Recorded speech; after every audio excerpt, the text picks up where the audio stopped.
Amigos, Shabbat Shalom mais uma vez. Para mim é um privilégio que o Criador nos concede de estar aqui juntamente com os irmãos para podermos compartilhar aquilo que o Criador nos orientou durante a semana aí, está estudando referente a Paraxá dessa semana. É uma Paraxá muito especial para mim, eu gosto muito dessa Paraxá. São duas que eu tenho um carinho muito especial. Uma é essa de Bereshit e a segunda Paraxá que eu gosto muito é a Paraxá de Yitro. Não só porque relata os 10 dizeres, né, que eu tenho, que eu acho que não é só para o povo judeu, mas é de caráter universal, né, para todos nós como seres humanos seguirmos cada palavra que o Criador dita naqueles dizeres, né, conhecido como os 10 mandamentos.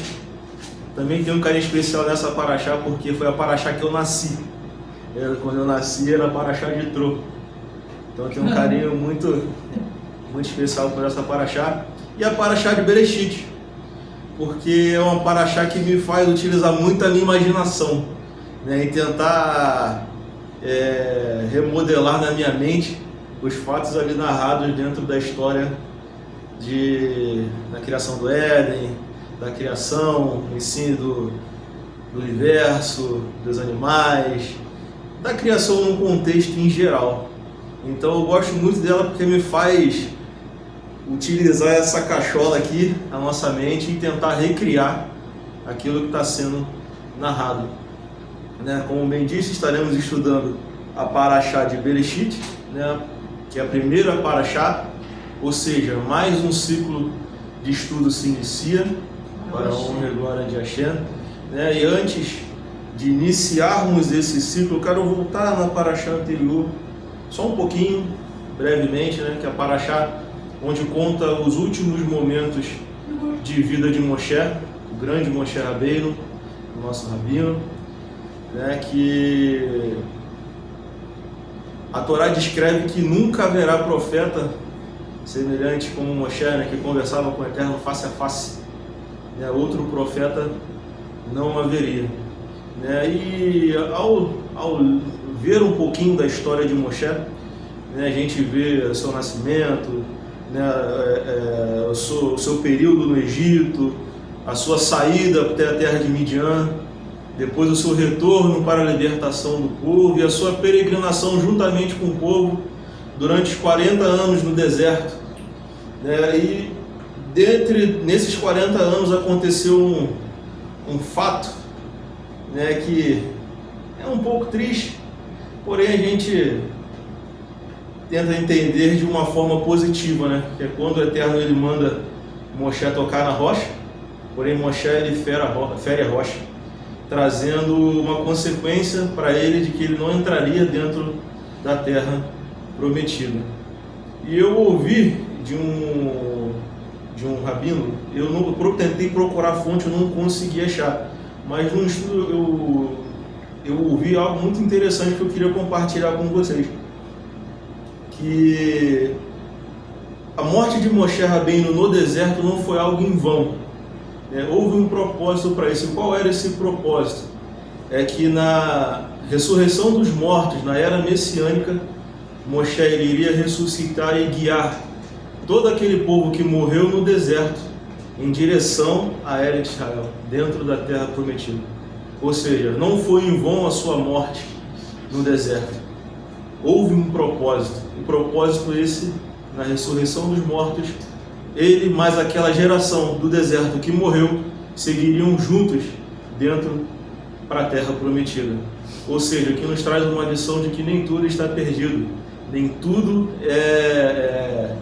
é algo que a gente possa nos desesperarmos que aconteça conosco na nossa vida. A gente pode não vermos no momento qual é o significado do processo que nós estamos passando, mas sempre há uma esperança. E eu vejo nessa história que eu acabei de narrar aqui uma esperança, né? A esperança de que o Eterno, as mãos do Eterno para tudo tem um propósito. Ganzul é Tová, né? Ganzul é Tová. Isso é para o bem. Tudo vem para o bem, tudo vem para o bem. Esse é o que nós que buscamos estudar a cultura judaica, os ensinamentos, a filosofia judaica, eles nos ensinam muito isso, né? Que tudo vem para o bem, tudo vem para o bem. Então o ciclo se finaliza, entre aspas, né? Com a morte de Moshe Rabbeinu, e mais um ciclo se inicia de estudo de Torá. Passamos as festas, as festividades, Rosh Hashanah, Yom Kippur, o julgamento, né? E o ciclo se iniciou, fazendo jus àquilo que diz, se não me falha a memória, em Eclesiastes, capítulo 1, verso 9, não existe nada debaixo do sol. Nada novo, né? Nada novo. As coisas sempre se repetem. Porém, quando eu vejo com os ensinamentos da Torá é um pouco diferente, né? O ciclo se renova, porém o conhecimento ele sempre também se renova. Nunca é a mesma coisa. A gente sempre acaba aprendendo um pouquinho mais, né? Sempre um pouquinho a mais. E o início, esse ciclo se inicia, né? Antes de eu me apresentar, né? Fui um pouquinho mal educado. Eu me chamo Renato. Eu não me considero um professor, tá? Eu me considero um aluno que compartilha aquilo que aprendeu dos ensinamentos, né? Dos sábios judeus, da Torá, principalmente. Tá? Eu não tenho todas as respostas, porém, aquilo que eu não souber, eu pode ter a certeza de que eu vou procurar a resposta e vou entregar para vocês, tá bom? Mas esse é o Renato, tá bom? Me coloco à disposição de cada um de vocês que estão aqui, novos, né? Pelo que eu conheci aqui pela primeira vez, né? Não os conhecia, para mim é um prazer. Tiveram na festa de Rosh Hashanah. Tiveram na festa? Luciane e Luiz Eduardo. Poxa, é um prazer tê-los aqui. E sintam-se à vontade, tá bom? Sintam-se abraçados pela nossa comunidade aqui, pela nossa casa de estudo, tá bom? E é isso aí. Então a Paraxá de Bereshit, ela é uma Paraxá que, se nós virmos, ela traz lições de diversos tipos e de variadas versões. Tem muitos ensinamentos que nós podemos tirar aqui dentro do livro de Bereshit. E um ensinamento que eu queria compartilhar com vocês não estava nem na minha pauta que eu iria compartilhar com vocês aqui hoje. Foi algo que eu estava assistindo nos meus estudos durante a semana e foi do Rabino Sami Pinto, da Sinagoga do Hel Yaakov, não sei se vocês conhecem. E esse ensinamento foi um momento propício na minha vida, principalmente essa semana. E que ensinamento é esse que eu gostaria de compartilhar com cada um de vocês? Quando nós vemos e lemos os relatos da Torá, logo no início, né, no capítulo 1 de Bereshit, o Eterno ele diz, né, e foi dia, e foi tarde, e foi manhã, e o dia primeiro. Ou seja, há uma distinção entre os calendários utilizados, entre o calendário judaico e o calendário gregoriano. O calendário gregoriano é diferente, ele é um calendário solar, se não me falha a memória, enquanto o judaico é um calendário lunisolar. É um calendário diferente. E qual é o pensamento filosófico que nós podemos ter a respeito disso? O calendário gregoriano tem como o final do dia às 11h59 e o início do dia a partir de meia-noite. Enquanto que o calendário judaico tem o seu início, a gente pode ver como prova na Torá, que eles seguem também aquilo que a Torá nos mostra, né? Ao entardecer. Ou seja, no pôr do sol, inicia-se o dia no calendário judaico. E o que isso quer dizer? Que no calendário gregoriano, nós costumamos, quando inicia o dia, estarmos já dormindo, descansando, para que quando nós acordarmos, irmos sair, buscarmos o sustento, buscarmos o dinheiro, né? Buscarmos aquilo que nos faz sobreviver.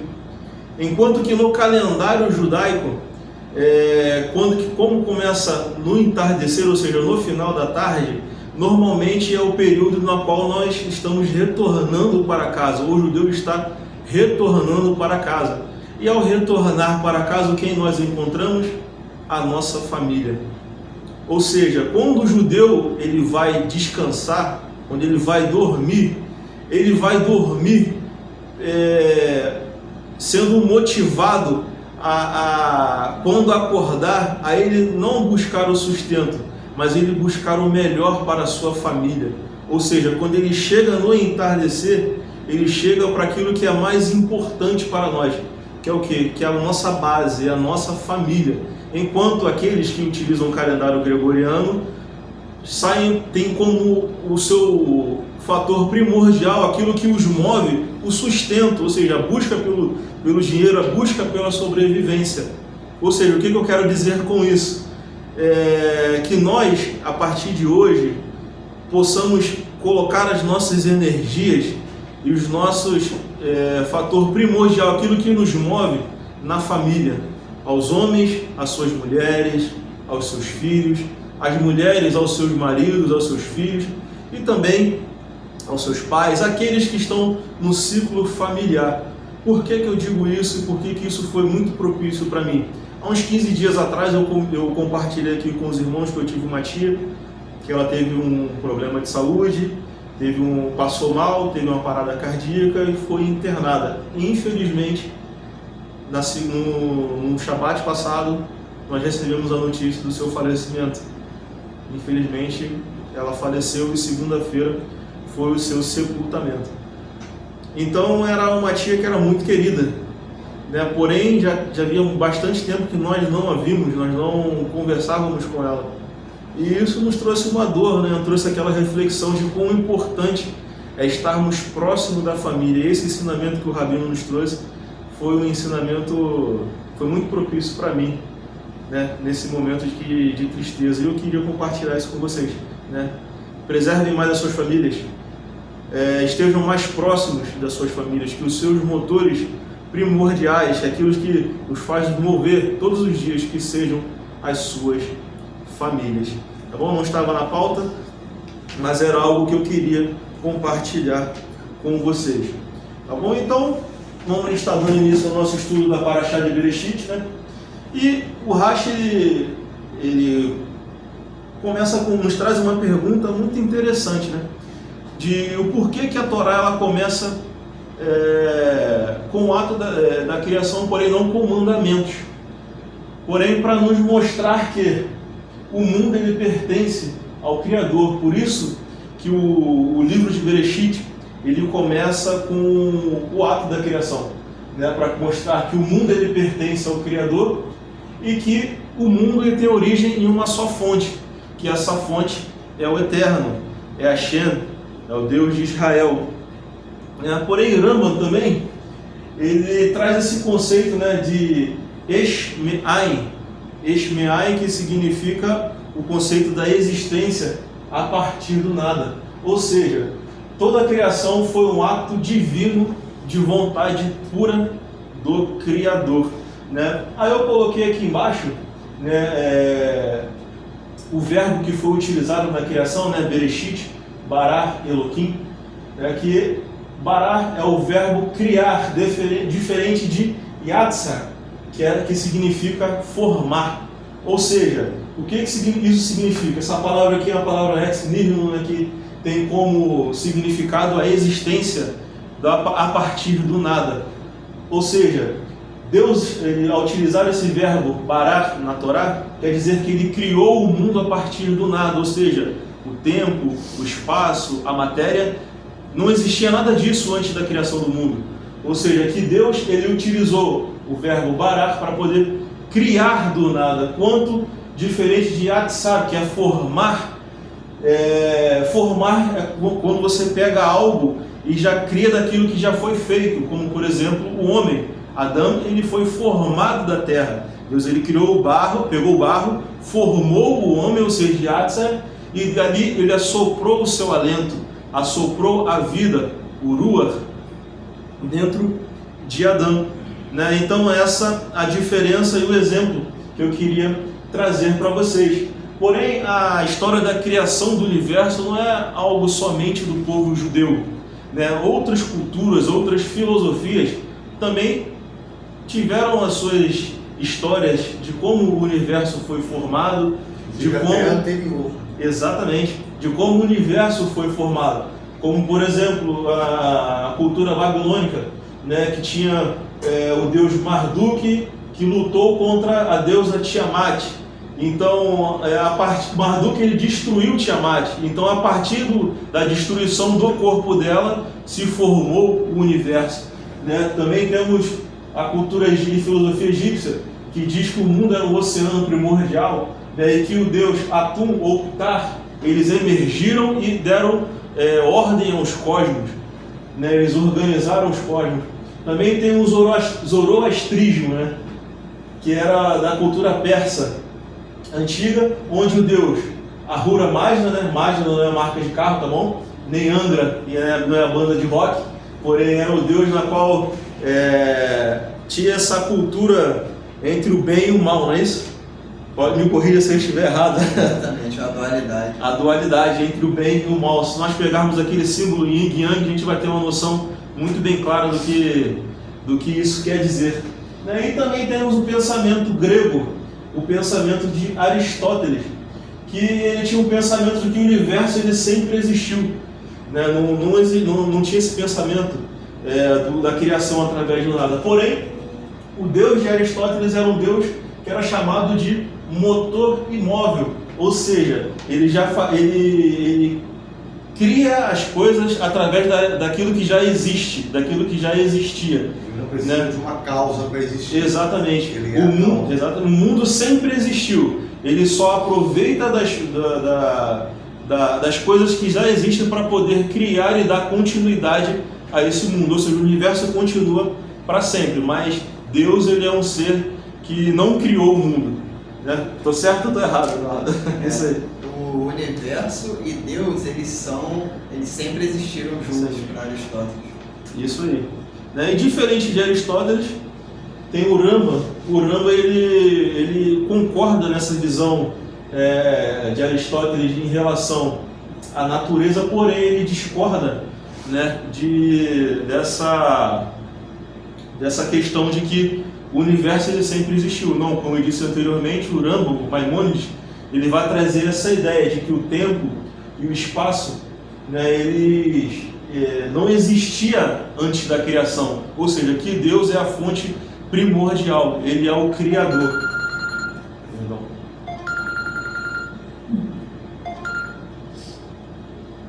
Esqueci de botar no silencioso. Então, nesse caso, Aristóteles ele começa então a trazer mais em evidência a questão da imanência. Ao passo que Rambam, como religioso, ele sempre vai se manter mais apegado à ideia da transcendência. Então todo esse debate gira em torno dessas duas questões. Ou é Deus de fora ou é Deus de dentro. Porém, o Rambam ele costuma manter o equilíbrio entre os dois. Mas ainda não negando a transcendência. Sim. Porque sem essa base da transcendência, a religião, a filosofia ela trabalha mais essa questão de imanência. Sim. Tem uma concordância entre eles ou só oposição? A gente pode ver que, como eu disse, há uma concordância entre partes, né, em questão da natureza. O Rambam ele concorda com Aristóteles, porém ele não se resume aquilo. Exatamente. Não se resume somente a isso. Que a matéria, o tempo, o espaço, eles tiveram uma origem, e essa origem vem de Deus, do Criador. Entendeu? Que já Aristóteles não, o tempo, o espaço e a matéria já existia, sempre existiu. Juntamente com Deus, porque Deus para Aristóteles ele é simplesmente a própria existência das coisas. É isso? Ele é a existência. Tudo. Ele é o que move as coisas, mas nada move ele. Exato. Ele é imóvel. Então, tipo assim, ele é a causa de tudo, então ele não precisa de um ponto de origem, porque o simples fato de tudo existir já é uma ação divina, sempre em ato. Só que Rambam, ele precisa defender o seu sistema religioso, que tem a necessidade de colocar um Deus acima do homem para que o homem possa se elevar até ele. Porque se eu trabalho só a ideia da imanência e eu começo a acreditar que Deus está só realmente dentro de mim, eu paro de me preocupar com o Deus que os outros falam, com Deus de fora, com Deus que vem da tradição, com Deus que vem dos ritos, porque agora eu quero experimentar somente esse Deus interno. Então, um desses dois é mais perigoso, filosoficamente falando, né? Porque Aristóteles ele morreu sendo condenado de corromper os jovens. Como ele corrompia os jovens? Através desse conceito, tá entendendo? Fazendo com que eles se desapegassem das tradições. da religião, das crenças, dos valores.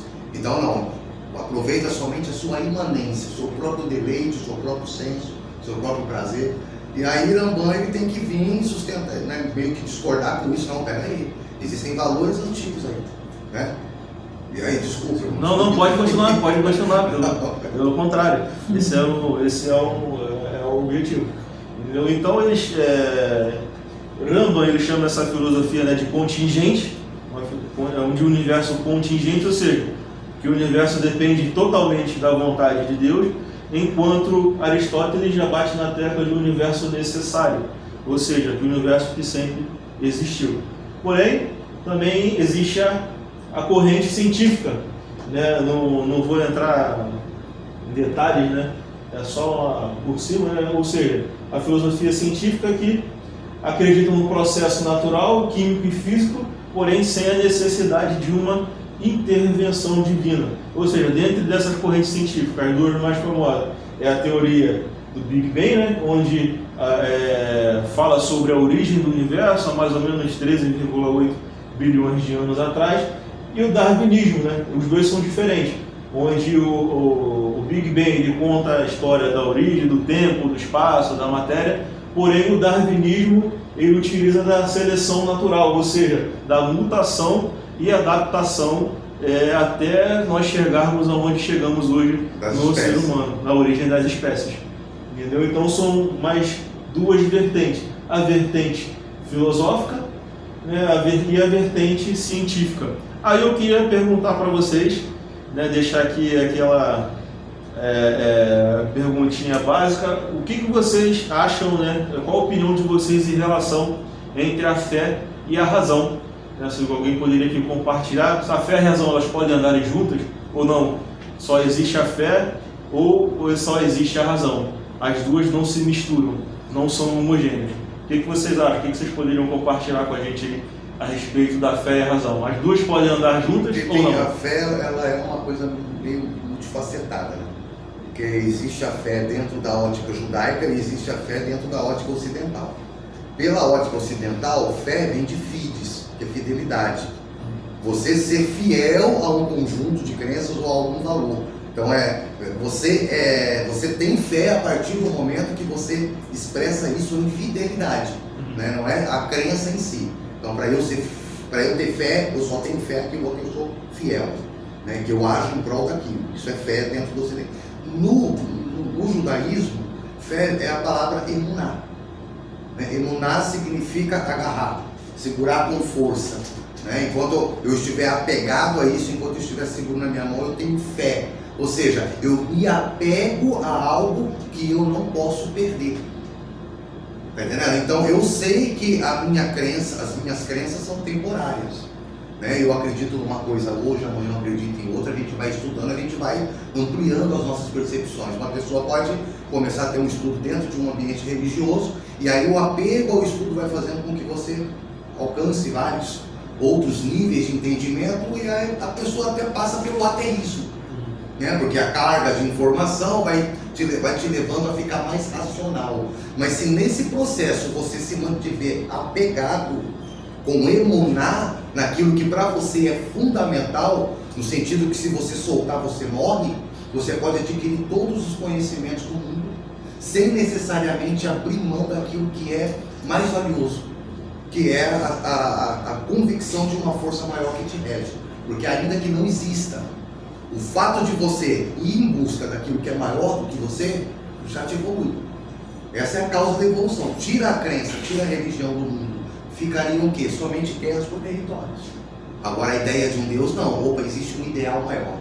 Então nós precisamos nos enobrecer para alcançar esse ideal maior. Tá entendendo? Então a ideia de Deus, o debate não seria se aonde ele existe, como ele existe. É em quem ele existe. Tá entendendo? Então assim, você é uma partilha de Deus no mundo, esse ideal divino que você tem através da sua religião, ele se expressa através da sua vida? E a maioria pode se dizer que sim. Por quê? Uma religião que leva a guerra contra outros povos, ela está praticando aquilo que ela ensina, que ela aprende dentro do seu contexto religioso, que é o quê? Preservar a minha raça, preservar a minha espécie. A minha religião, o meu Deus, nos deu condicionamentos para nós nos preservarmos, somente o nosso grupo. Mas não está aí a hora de começar a pensar no que a religião e a espiritualidade pode contribuir para a preservação da própria humanidade como um todo? E não somente para um grupo, que às vezes para se defender de outro grupo é preciso atacar outro grupo, e cada grupo com a sua visão de Deus, e todos falam que Deus é um, mas eu não consigo ser um porque quem pensa diferente de mim ou quem tem outra religião. Então assim, tirar essa casca né, da religião, do condicionamento, vai fazer com que eu comece a perceber que Deus ele é algo muito além do que já me contaram. E é muito além do que eu sinto. Então ele é algo que eu preciso estar sempre buscando. E buscando, porque eu nunca tenho. Tá entendendo? Então, se tira essa ideia da transcendência de Deus, vai ficar somente o Deus imanente, para onde se vai? Para onde se evolui? Para que algo se busca? Tá entendendo? Se eu não tiver nada melhor do que eu fora de mim, esperando, para onde eu vou? Tá entendendo? Então, a filosofia, ela é útil para ter esse entendimento de que existe uma realidade em você. Mas ela pode te estacionar. Se você entender que ela é um ponto contrário à espiritualidade. Então, para mim, não existe fé sem razão, e não existe razão sem fé. Porque, na verdade, são dois lados da mesma moeda. Entendeu? Eu preciso saber o que eu creio. Não é isso? Eu não sei qual é o livro que tem escrito. Nós sabemos o que temos crido. Então, crer é somente dar crédito a algo, né? Agora, saber experienciar aquilo, entendeu? Porque, de fato, ninguém vai conseguir provar que Deus existe. A não ser a partir da tua própria vida. Você pode provar para si mesmo que ele existe, mas não para ninguém mais. Você, seguindo esse raciocínio então, que você nos trouxe, a gente pode dizer assim, né, que a fé, entre a fé e a razão.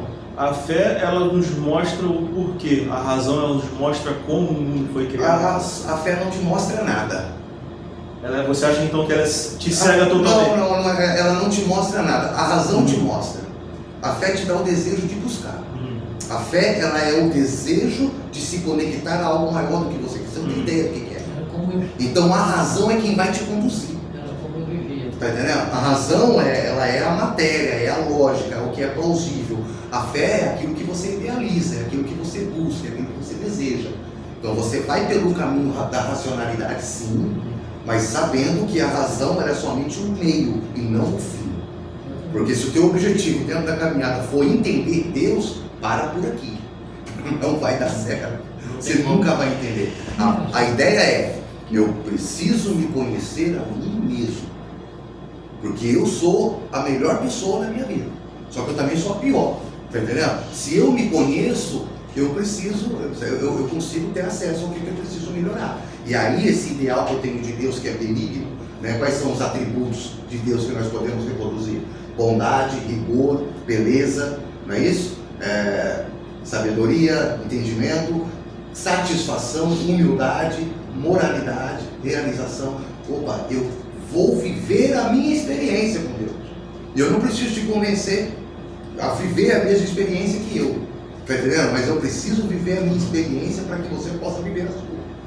E a partir da minha experiência você tem liberdade para viver a sua. Agora, se a gente pega e cria um sistema em que todo mundo só pode ter a sua experiência condicionada à experiência do outro, aí a tua experiência já não é mais com Deus. Ou seja, a imposição, né? Se eu falar, olha só, é assim que eu me relaciono com Deus, e vocês precisam seguir esse método meu para se relacionar com Deus da mesma forma que eu, aí a sua relação já não é mais com Deus, já não é mais com Deus. Eu posso te dizer, estou quase gaguejando aqui.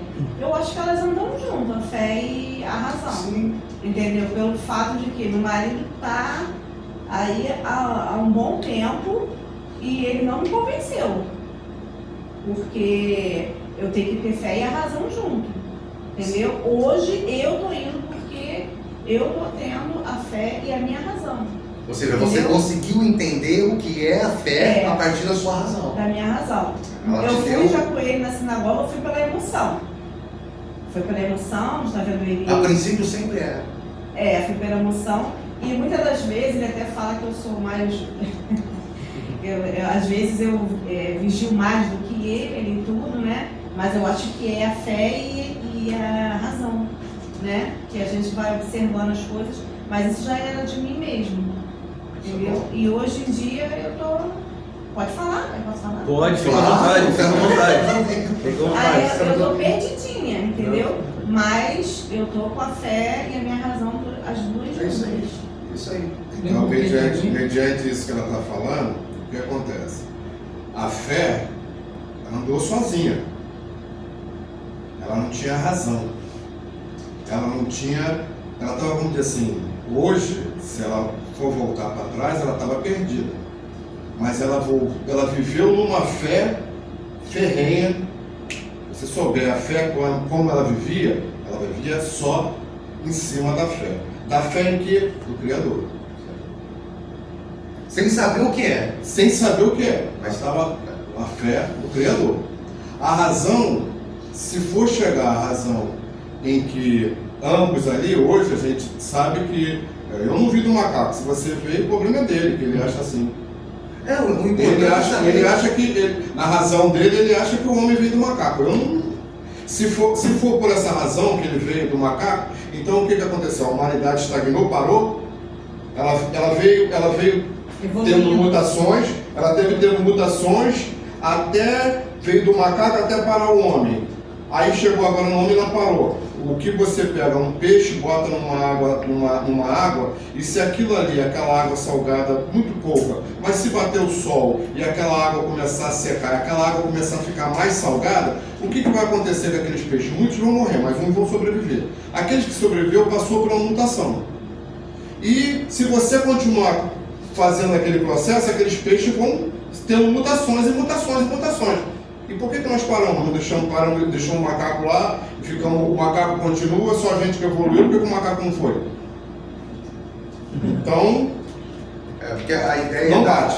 a história da espiritualidade, de fato, ela só começa a se desenvolver a partir do ser humano, a partir do momento em que o ser humano toma uma consciência de si e do mundo ao seu redor. Enquanto ele vive dentro da sua natureza animal mais baixa, ele não tem essa espiritualidade. Então, independente se veio do macaco, se veio do cachorro, se veio do pau, se veio do... Independente do que veio, a ideia da espiritualidade, ela visa a te mostrar a que veio. Por que você está aqui? Agora. Por que você está nesse formato agora? E qual é a sua... Essa configuração. Qual é a sua missão como ser agora? De onde você veio, não interessa mais. Tá entendendo? Por quê? Porque se veio do macaco, você não tem saudade daquela época. Tá entendendo? E se tu veio de Deus, tu não tem lembrança daquela época. Agora, qual é a minha realidade aqui? É aonde eu estou. Aonde eu estou agora. Isso está sob o meu controle. Isso está sob o meu domínio. O que eu faço, o que eu falo, como eu ajo. Tá entendendo? E aqui começa então a minha percepção espiritual. Por quê? Porque eu tenho ciência de mim, tenho ciência da minha relação com o outro, tenho ciência dos meus afetos, e agora eu construo aqui o meu mundo, a minha realidade. Agora eu preciso atribuir isso a algum sentido. Qual é o sentido disso? Por que eu tenho que preservar isso? Tá entendendo? Quem me deu isso? Para onde eu devo levar isso? para onde você vai? Aí começam as cogitações. Aonde a razão te explica para onde você vai? Porque todo homem, ele sempre teve um ideal de a gente nunca se sentiu em casa aqui no mundo. Não, mas eu pergunto. E a gente sempre quer voltar para algum lugar. Como é que lugar é esse? Mediante a razão, aí eu pergunto a razão. Para onde eu vou? A razão não sabe me dizer. Sabe. Não. A razão sabe. Me diz a razão para onde eu vou? Sim. Então ela me diz como é que é a vida lá do outro lado. Então, a razão me diz quem já foi, voltou, falou como é que é. Aí tá. A razão assim, me para diz onde você vai, a razão ela sabe Não dizer. sabe. Agora, para onde você vai depois que o teu corpo morrer, aí Isso. não. Então. Aí não. Porque a razão ela é material. Então se a razão não sabe me explicar para onde eu vou, a razão não sabe me aí é a explicar fé. de onde eu vim.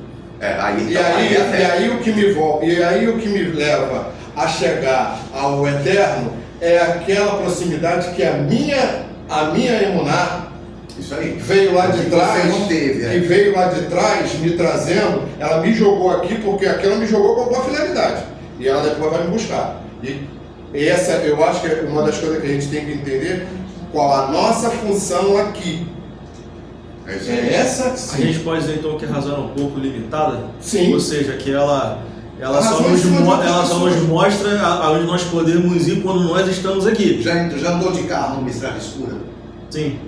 Quando você está no carro, está dentro do carro, a estrada está toda escura, você acende o farol. Sim. O farol ele chega até 10 metros à sua frente. Mais um pouquinho. Não é isso? Não, vamos colocar 15 metros, que seja no máximo. Sim. Então você tem 15 metros de visão. Né? A razão ali, ela está te mostrando o teu objetivo mais próximo. Mas quanto mais você se aproxima, aquele objetivo já foi mais para frente. Ou seja, ela vai caminhando contigo. Ali não é a razão. A minha razão está me dando que eu vou chegar num local. Agora a minha visão só está me mostrando aquilo ali, aquela limitação. Mas você só pode ter razão quando a visão está alinhada. Não existe uma razão que não dependa da visão. Então o cego A razão, não ela anda. depende do Então o sentido. cego não anda. O cego não anda? O cego não tem visão. Não, mas ele anda. Quem anda é aleijado. Mas então não. Então, mas o cego não. Mas o cego não daria, porque ele não tem visão, ele vai ficar parado. Mas ele Não, tem mas dentro dessa alegoria, Não, dentro dessa alegoria que eu estou falando, a ideia é de você ter um objetivo à sua frente e você consegue descrever o objetivo que está na Mas sua aí eu frente. tô falando, Por você isso está que tendo uma visão na sua frente. Você Sim, não tá então, você está então, tendo mas uma visão. Quando você acende o farol, você tem uma visão. a parábola do carro andando na pista ela não é literal, no sentido de que você precisa ver com os olhos. Mas você precisa ter um objetivo claro à sua frente, não pode ser um objetivo que vá além daquilo do qual tu pode chegar naquele momento. Esse é o momento, eu tenho acesso a esses 15 metros que esse farol está me mostrando.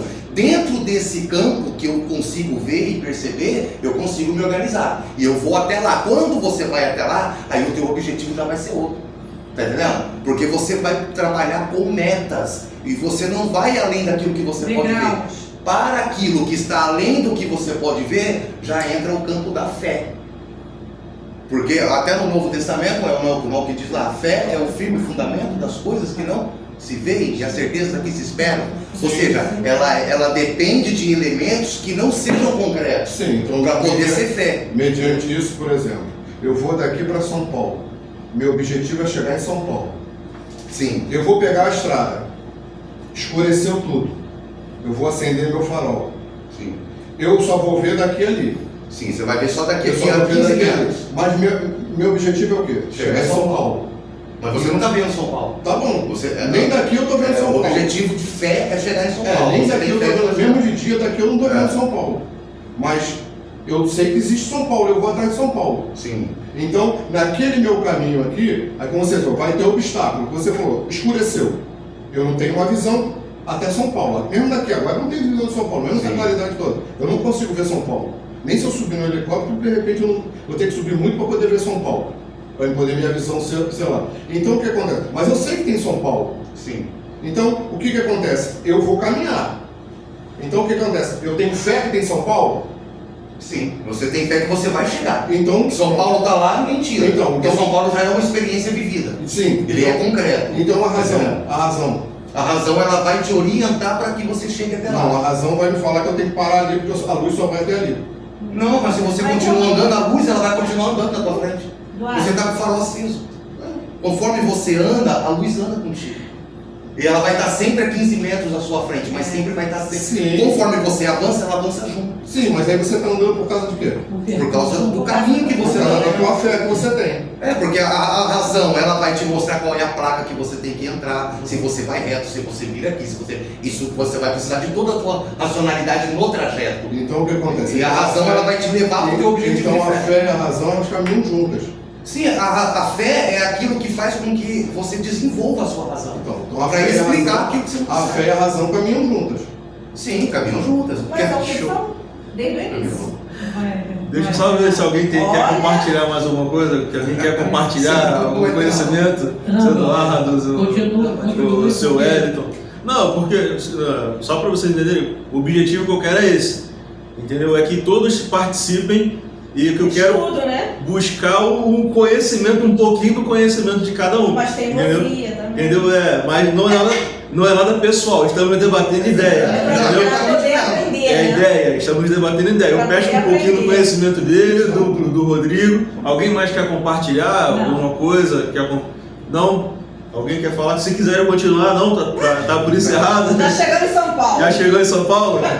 Então vamos ver. A ideia era só essa. Não, é que eu tenho uma outra pergunta para fazer para vocês, que talvez possa gerar um pouco mais de debate também. Ai, meu pai. Mas vamos lá. Em geral, o que o Ramba nos ensina sobre essa questão entre a fé e a razão? Tá? Lá no Guia do Perplexo, que a gente vai estudar um pouquinho mais à frente, que está no capítulo 68, tá? Ele nos explica que a verdadeira fé, ela é racional. O estudo da natureza é também um meio de conhecer o Criador, pois a ciência revela a sabedoria divina. Esse é o ensinamento que o Maimônides ele nos traz em relação entre se a fé e a razão elas podem andar juntas. Ou seja, o que ele diz que a verdadeira fé ela é racional. Uma próxima pergunta que eu queria fazer. Discute, né? Rambam. Agora o que eu queria saber de vocês é o que muda na nossa maneira de enxergar o mundo quando acreditamos que ele foi criado do nada por Deus. O que vocês podem nos trazer aí Eu a não respeito a isso? Eduardo. Quem pode nos compartilhar alguma coisa aí, algum ensinamento? Eu só tenho um comentário Sim. a respeito da fé, Uhum. que vai mais pro lado do Nietzsche. Eu concordo com ele nessa visão. Que é meio contrário do que foi dito até agora. Ele diz, a fé, ela não move montanhas. A fé, ela coloca montanhas onde não há nenhuma. Então, quer dizer, a fé ela também pode prejudicar. A fé como fé cega e tal. Então, eu vou mais por esse lado. Acho que a razão, como Maimônides diz que a razão e a fé caminham juntas, porque ele é um racionalista, ele é um pensador racional, assim como o Spinoza é um pensador racional, só que totalmente diferente de Maimônides. Eu acho que assim, eu acho que a fé ela não dá os tesouros, os segredos. Eu acho que a fé põe uma montanha onde existe Mas aí a perigo. fé sem a razão. A fé dogmática, a fé como a gente tem geralmente no senso comum, que é o senso religioso, né? Então acho que às vezes o caminho está livre, mas a fé vai lá e coloca um empecilho imaginário na frente. Isso aí. Uma barreira que não existe, né? Até pra gente se desenvolver também, né? Tem um propósito pra gente se desenvolver, né? E sobre essa ideia do ex nihilo, do nada, né? O que é o nada em si? Porque na verdade não pode, tipo assim, se Deus ele é tudo, ele só pode ser tudo se ele também tiver dentro de si um nada. Porque senão ele não é perfeito. Deus ele tem se ele é perfeito, ele tem todos os sentimentos e todas as emoções. Mas como ser perfeito e pleno, ele tem um sentimento que ele não pode ter justamente por ter todos os sentimentos. Entendeu? Qual sentimento seria esse? Qual é a única coisa que Deus ele precisa ter e ele por essência, por natureza ele não tem? É a carência. Deus não tem carência, porque se ele tiver alguma carência ele deixa de ser perfeito. Ao mesmo tempo isso é paradoxal, porque ele não pode ser perfeito e pleno se lhe falta algo. E o que pode faltar para Deus? Senão a carência, porque se ele tem tudo, então para ele ser realmente perfeito ele precisou criar a carência. O que é essa carência chamado, né, o útero? O útero cósmico. Então se esvaziar, criar um vácuo vazio dentro de si e dentro desse vácuo sentir carência, mas ele precisa então se retirar dentro desse vácuo e deixar dentro desse vácuo somente algo que sinta a carência e desejo de alcançar mais, porque a carência ela só tem um sentido, que é o desejo. Não existe outro objetivo para a carência senão ser desejado. Então ele cria essa carência e dentro dessa carência ele começa a suprir aquilo que ficou dentro desse ambiente vazio com alegria e prazer, e isso vai então se construindo até formar então o universo. Então o que é o universo? É um grande vazio dentro de Deus que vai recebendo de Deus tudo aquilo que o compõe como universo. Ou seja, então o universo ele não foi criado do nada, ele foi criado de alguma coisa que já Não, existia. não, o universo ele foi criado no nada. Do nada. Ou seja, No Deus. nada. Tá entendendo? Esse Deus nada, ele criou ele é o o tudo. nada, que é o Ein Sof, né? Que é a ideia de Ein. O nada é o Ein. Né? A última definição que se tem do Criador, qual pode ser? Se ele é tudo, tá entendendo? O que há depois do tudo? O que há antes do tudo? Porque tudo, para ele ser tudo, existe algo que o limite. Porque o tudo é um grupo fechado. Tá entendendo? Tudo o quê? Tudo que está nessa mesa, tudo que está nessa sala, tudo ele é limitado. Então Deus ele precisa ser algo além do tudo. E o que está além do tudo? O que havia antes do tudo? Nada, não é? Antes do tudo, o algo. E antes do algo, o nada. E nesse nada é onde é o mais próximo que se pode entender do que é o eterno. Está entendendo? Aquele que está antes de tudo, além de tudo. Por que nada? Porque nada eu entendo sobre o que há depois disso. Nada eu sei, o meu conhecimento não alcança ali. Quando eu chego ali, eu não tenho mais nada, eu não sei mais nada. Está entendendo? Então eu só posso defini-lo como um nada absoluto. Mas não um nada que não existe, um nada que eu não entendo. Nada que eu não compreendo. Está entendendo? E aí a partir desse nada é isso que eu entendo. É porque lá existia todas as coisas em potência, não é isso? Não? Potência ou ideal? As coisas elas estavam em potência. Potência. Deus é o único que na sempre está em utopia, ato. mundo das 10, né? E Deus ele está sempre em ato. E aí a Sempre potência vem para o movimento e para o movimento se torna o ato, não é isso? O movimento é criação. O movimento é o processo, né? Entre a potência e o ato. Deus é motor imóvel porque ele não se move. Ou seja, Deus, ele é completo porque tudo que se move, ele é movido por algo. Sim, e ele não tem Então uma tudo que é causa movido por algo é criação. Porque tem alguma dimensão, tem alguma coisa que o afete. Simplificando as palavras, se afetar e ser afetado. Só que Deus afeta, mas não é afetado. Ele afeta, mas não é afetado. Então a realidade antes de existir como o ato já existia nele em potência. Então nós somos o movimento dessa criação aí, né? Fazendo esse elo, né? Entre o mundo invisível com o mundo visível. O ser humano é a única ponte que tem entre os mundos invisíveis com esse mundo material. Porque nenhum outro ser tem consciência desse nível superior. Vou falar aqui, gente. Nós somos co-criadores, né? Porque quantas vezes a gente projeta algo na nossa mente no mundo invisível, está ainda no mundo de possibilidades. E eu estou projetando para colocar a cortina na minha casa há 3 anos. Luciana, 3 anos.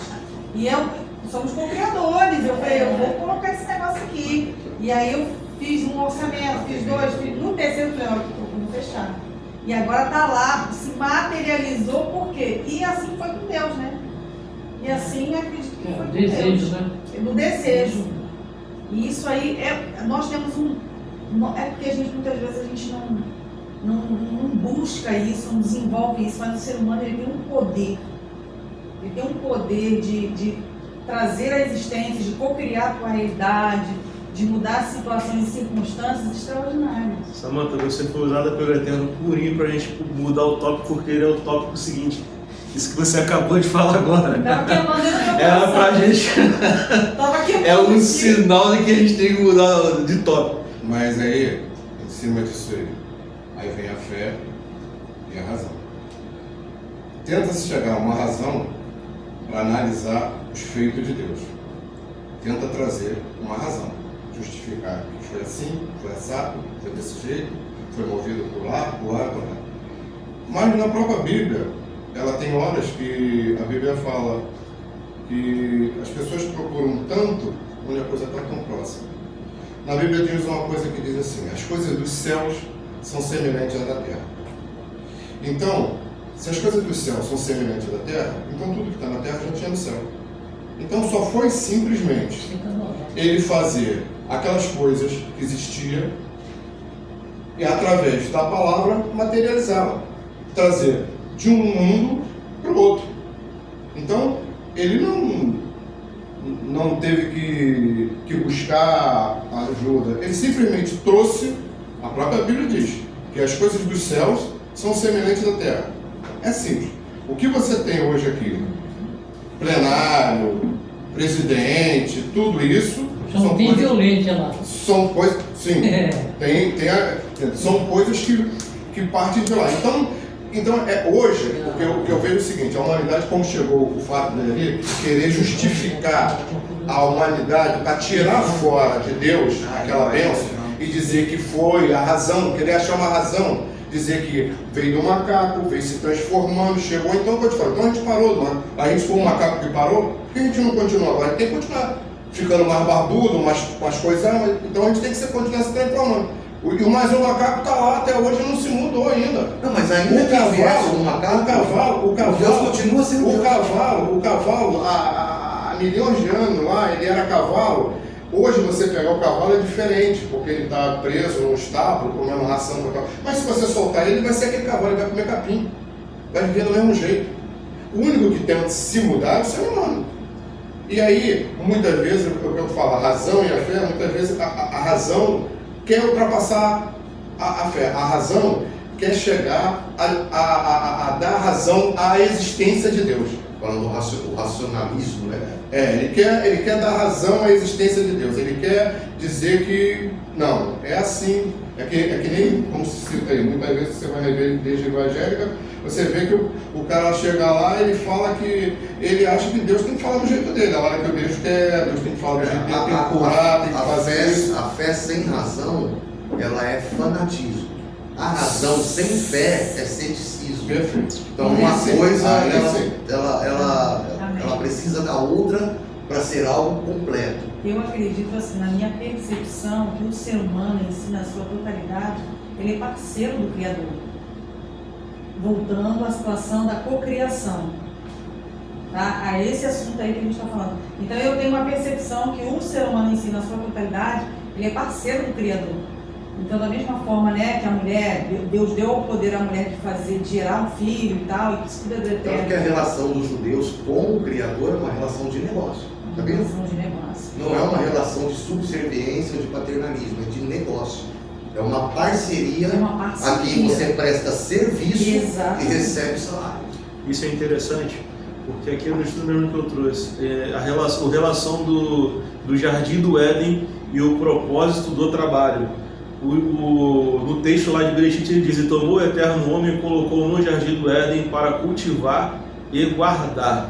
Ou seja, o trabalho não é em si punição, pelo contrário, nós somos co-criadores, nós somos parceiros do eterno para preservar o mundo a qual nós estamos, para continuar nesse preservar. Ou seja, o trabalho não é nada punitivo, pelo contrário, é a nossa forma de estarmos conectados com o Criador.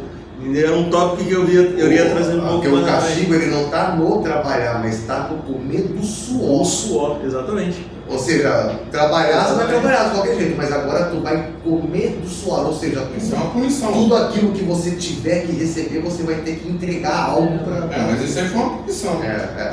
A punição ela está na dependência do trabalho. Isso foi uma punição que foi dada. Pela desobediência. Aqui o Ramo ele traz também no Guia dos Perplexos, a gente vai estudar bem mais à frente, que está na parte 3, mas que o trabalho ele é a parte do aperfeiçoamento e da disciplina moral do homem, não apenas físico, mas intelectual e ético. Não é punição, mas parceria com Deus na ordem da criação. O Éden representa a harmonia entre a ação e a sabedoria. Exatamente, que o homem produz isso, trilha esse caminho, ele está simplesmente dando continuidade àquilo que o Eterno impôs. Exatamente. Está dando continuidade ao elo que o Eterno criou e acabou. Exatamente. Ele fez o mundo para os homens, né? A gente vê que a pessoa, quando ela mas o homem sente isso como punição. O Renato, o homem, é interessante que o homem que não trabalha, ele é considerado improdutivo. Sim, improdutivo. Improdutivo. E vira menino. E o que é improdutivo? Mas aí o irmão dos homens, o que acha? Trabalho é punição, porque eu trabalho muito raro, que é punição. A palavra até eu coloquei punição, mas seria isso aí que você Mas se eu falou. não estiver enganado, trabalho vem da terminologia que significa isso mesmo, significa sofrimento. Se eu não estiver enganado. A palavra trabalho em si ela significa Sim. sofrimento. É ligado a carregar fardo. Sofrimento. Isso, Você, mas é justamente o você foi contrário. da roça, né? Ué? Você foi da roça, né? Sim. Então, você sentiu na pele, né? Poxa. O arado, antigamente, como se levava o arado. Aí por que falava? Você não pode olhar para trás, porque se você desvia o arado, quem sabe como é que é realmente. Se você tiver no arado, que era antigamente carregado por boi, você estiver ali, arando a terra, fazer aquela linha, se você olhar para trás, você vai desviar. Desvia. Você não vai fazer mais a linha. É sentido figurado para a vida. Né? O homem ele Exatamente. aprendeu da própria natureza, como sobreviver na natureza. Tudo que o homem aprendeu a viver, tudo que o homem aprendeu a dominar, e até o próprio sistema de política e poder, domínio e território, tudo isso foi aprendido dos animais. Mas e o homem, A família é uma instituição divina, só que os macacos têm. Os leões têm, os bichos têm, os cachorros têm, todos os animais têm suas famílias. Quem ensinou o macaco essas tradições? Ué? Então, a Quem própria ensinou o natureza. cachorro? Quem foi a natureza que A ensinou? própria natureza. Então, Porque a essa natureza ela é um natureza. conjunto de leis que regem a criação. Então, tudo é influência da natureza. O homem ele é resultado da própria Então, da natureza. onde veio esse. Você falou perfeitamente, foi bom. Você falou que o macaco tem aquela. Tem constituição, família, tem aquela cachorro, família, tem aquela tem coisa. família. O cachorro tem aquilo. Quem foi o professor do cachorro? Quem foi o professor do macaco? A própria Então, natureza. a gente não consegue conversar com o macaco, nem falar com o cachorro. Mas não é a gente conversando entre a gente, o que eu falo, o que Eles eu têm mais entendi dificuldade ali. de imitar a gente do que a gente mas tem imita macaco eles. que entende a língua de surdo e mudo. Tem que ser treinado. Não, treinado, mas assim, Não. naturalmente é a gente que E imita aprende. as outras Como espécies de chega na animais. cabeça dele. Não eles que nos imitam. Aí já O é. cachorro não consegue imitar já é a gente, mas a gente ciência, consegue não imitar. dá. Tá entendendo? Por exemplo, os papagaios, as araras, quando eles se juntam, um macho e uma fêmea, eles ficam juntos pelo resto da vida. Olhando os casais de aves, opa, se entende que a necessidade de uma parceria, de formar um casal e permanecer junto, faz com que a minha vida seja Sim, mais. sim. Então isso a própria natureza já tem. Isso aí, e aí E a gente vai começando a significar e ressignificar essas coisas para Os pombos também são assim. E aí o que você vê? Aí o entendimento. O homem passou a ter um entendimento.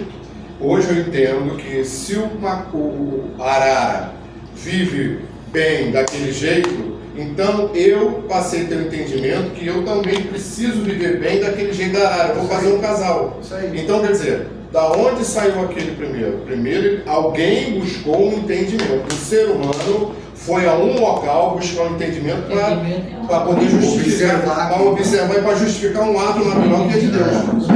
É uma coisa que é de Deus. Agora eu pergunto, quando a Torá diz que nós fomos criados à imagem e semelhança de Deus, o que isso desperta que pode despertar dentro de cada um de nós? Orgulho, responsabilidade, com grandes poderes vem grandes responsabilidades, como diz o tio do Homem-Aranha. E aí, o que vocês podem me trazer a respeito disso? O que desperta quando a Torá diz que nós fomos criados à imagem e semelhança do Criador? A minha responsabilidade. É assim a literatura da Kabbalah, né? Quando Deus fala, criemos o homem, façamos o homem a nossa imagem conforme a nossa semelhança. Ele está falando com alguém ali no plural. Façamos. Apesar dele ser singular, ele está se comunicando com alguém. Ele não está falando, eu vou fazer o homem conforme a minha imagem. Não, ele está falando com outros seres. Façamos conforme a nossa imagem. Então já tinha algo à imagem de Deus antes do homem ter sido criado. E Deus, ele já era a imagem desse algo, e ele diz a esse algo, façamos algo conforme a nossa Ele não estava imagem, falando com ele segundo a nossa próprio. semelhança. Não, ele estava falando com a própria natureza. O que é a natureza? O que é o mundo? É a expressão viva do Criador. E o Criador, ele se expressa através da natureza. Está entendendo? Tudo que a gente aprende com a natureza. Inclusive, a existência de um Criador se deve à nossa relação com a natureza. Que a gente vê tudo tão perfeito que a gente sabe que é impossível o acaso criar tudo isso. Então a natureza, ela te conecta com o Criador. E aí, quando você entende, fazer conforme a imagem e semelhança de Deus, que é feito, cuja natureza é feita a sua imagem e semelhança, aí você entende que eu preciso então ser a imagem e semelhança do meu irmão, que é aquele que compartilha comigo a mesma natureza. Ser imagem semelhante do outro, ser imagem semelhante do ambiente ao meu redor. Ou seja, eu preciso me conectar com o mundo ao meu redor e através do mundo ao meu redor me comunicar com o Criador. Nessa tua... E sem conexão com a terra, como é que eu vou ter conexão com o céu? Até porque quando... Tem que ter um elo. Até porque quando o Eterno ele criou o mundo, antes dele criar o homem, ele já tinha criado os céus e tinha criado a terra, tinha criado os animais, a natureza, tudo. E aí eles vêm para ele, os macacos sem ver e falam, você está sendo colocando onde ele falou, é aquilo onde eu falei. As coisas dos céus são semelhantes da terra. Então quando ele fala, ele não fala sozinho, ele fala com as pessoas do céu. Então tudo que tem no céu, ele veio vamos botar assim, até aprendendo com ele aqui, perdendo as luzes que ele veio perdendo, se tornando fraco para poder chegar à luzinha que nós somos aqui agora. Então nesse descer de luz, ele pegou num ponto mais elevado daquelas luzes, falando com aquelas pessoas em um nível mais alto, façamos, e foi trazendo tudo aquele nível para o que nós estamos. Deixa eu só concluir agora, faltam só 5 minutos, eu vou concluir para o nosso estudo, só trazer o que o Rambam traz a respeito dessa pergunta que eu fiz. Ele nos orienta que a imagem divina é a capacidade intelectual e moral do homem. Isso traz grandeza, mas também responsabilidade pelo uso correto da razão. Ou seja, tudo que nós estamos explanando aqui, há uma necessidade do cuidado daquilo que nós formos explanar. Tá? Eu só concluindo, eu queria só falar um pouquinho sobre a questão de Caim e Abel, né, que quando a Torá ela conta a história, né, da primeira tragédia, do primeiro homicídio, né, que aconteceu, né, o Zohar ele vem de nos trazer que o Caim ele representa o egoísmo, né, enquanto Abel ele representa o altruísmo, ou seja, duas forças presentes dentro de cada um de nós. Ou seja, nós temos um pouquinho de cada um, né? Nós somos um pouco altruístas, não é isso que diz o texto? E porém também nós somos um pouco egoístas. Então há necessidade de haver o equilíbrio entre essas forças que habitam dentro de nós, né? E muito interessante também uma pergunta que eu já vou trazer a resposta. Agora, será que nós podemos dominar o nosso instinto? O nosso instinto, será que nós podemos dominar esse instinto? O Yetzer-Hará. O Yetzer-Hará, a própria Torá nos fala isso a respeito, no livro de Bereshit, capítulo 4, do versículo 5 a 7. Né? Quando Deus fala com Caim, você tem o poder de dominar. Exatamente, logo após quando eles oferecem sacrifício ao Eterno. Mas para Caim a sua oferenda não se voltou, e Caim irou-se muito e descaiu-lhe o semblante. E o Eterno disse-lhe a Caim: por que tirastes e por que descaiu o teu semblante? Se puderes suportar isto, bem, ser-te-á perdoado. Mas se não, na porta jaz o pecado, e fazer-te pecar é o seu desejo, mas tu podes dominá-lo. Ou seja, muitas das vezes a gente tenta lutar contra aquilo que nós somos, né? Só que muitas das vezes nós não conseguimos e nos martirizamos por isso. Só que nós, ao olharmos esse relato na qual o Criador ele diz que nós podemos dominar, que ele está à nossa porta, ou seja, ele não está dentro de nós, ele está fora. Abrir a porta só depende de cada um de nós. Ou fechar, deixá-la fechada. Ou deixá-la fechada. Então depende de cada um de nós. Se você vai abrir a porta para a sua fúria, se você tem problema de fúria, sair explodindo, brigando e destruindo tudo que está à sua frente, ou você vai manter a sua porta fechada, vai sentir a raiva dentro de você, porém você vai dominá-la ou você vai controlá-la. Aí cabe o livre-arbítrio, né? O livre-arbítrio, diferente daquele conceito que as pessoas acham que o livre-arbítrio é um papel em branco dentro do nosso cérebro. Não, o livre-arbítrio não é isso. O livre-arbítrio é o direito de escolhas que o Eterno nos dá, entre o bem e o mal. Agora, cabe a cada um de nós escolhermos qual caminho seguirmos. Quando fala o texto aí, eis que o mal jaz à porta, Às vezes a impressão que dá é que o texto está falando que o mal que vem de fora está batendo na porta para querer entrar. Só que na verdade não é essa a ideia. É esse que o mal já à porta e cabe a ti dominá-lo. O mal, ele está na porta querendo sair de você. Ah, sim. Não é querendo entrar, né? Porque dentro da ótica cristã o mal entra na gente. Não. Aqui o mal ele tá já à porta querendo sair pela tua fala, sair pelo Querendo teu ação, ouvido. né? O mal já está dentro de Já você. tá. Então cabe a Você ti que não pode abrir a dominá-lo. porta para ele sair. Você não vai ter que exterminar o mal dentro de você. Você vai manter é você que vai manter o domínio sobre ele. Você vai Porque senão a gente Eu cria acho a que ideia tem o mal dentro da gente e ainda tem o bichinho do lado perturbando para poder abrir, abre a porta, deixa ele sair. Vai ser arado. Verdade. Eu tinha me tentado fazer isso. É brabo. O mal não entra na gente, né? Então, só concluindo, gente. É o que justamente O ser humano é fonte do mal. O mal não é o que o problema não é o que entra da boca, é o que sai pela boca. Que sai pela boca. Isso aí. Só concluindo, gente, a criação continua dentro de nós. Tá bom? O Rambam ele ensina que contemplar a criação é o caminho para amar e temer a Deus. A Parashá de Bereshit nos recorda que o universo não é apenas um fato físico, mas um ato de sabedoria contínua. Cada ser humano, seja judeu ou Bnei Noach, que é o nosso caso, é chamado a participar da manutenção da criação, através da razão, da ética e do reconhecimento do Criador. O mundo foi criado para o bem do homem, e o homem foi criado para reconhecer o Criador do mundo. E assim finaliza esse nosso estudo. Que o Eterno abençoe a cada um de nós. Pode falar. Eu tenho compartilhado com você, todo mundo passa por isso, claro, mas eu falando particularmente a mim, né? Em seu Érico aqui. Então, ali lá na varanda de casa, um exemplo, a gente tem ali aquela vista das montanhas, do céu, aquela coisa ali, das montanhas, enfim. Da favela. Mas assim, Vamos lá pro lado bom, céu, as montanhas. porque na verdade assim, o lado esquerdo, que é as favelas, é o pontinho preto no quadro branco. Então a minha percepção está no quadro branco. Isso né? isso E assim, o que eu quero. Quantas, ele falou da natureza, da contemplação, de contemplar, sentir o Criador. Quantas vezes ali sentado naquela varanda eu olho e começo a falar, a conversar através da natureza, no sentido da contemplação. E às vezes eu gosto de sentar lá também e eu fico contemplando a própria favela. Nem Eu olho para aquilo. Não, cara, eu fico assim, eu fico admirado. Nem olho. Você entendeu? Eu fico admirado assim como as pessoas elas conseguem viver de uma maneira assim tão junta, tão próxima, a ponto de viver também tão junto com a própria violência. Mas você vê aquelas casinhas, todas as estruturas, como um sabe compartilhar o seu espaço, é um espaço pequeno, vamos dividir direitinho, vamos organizar e tal. Então aí as escadinhas, aí passa as crianças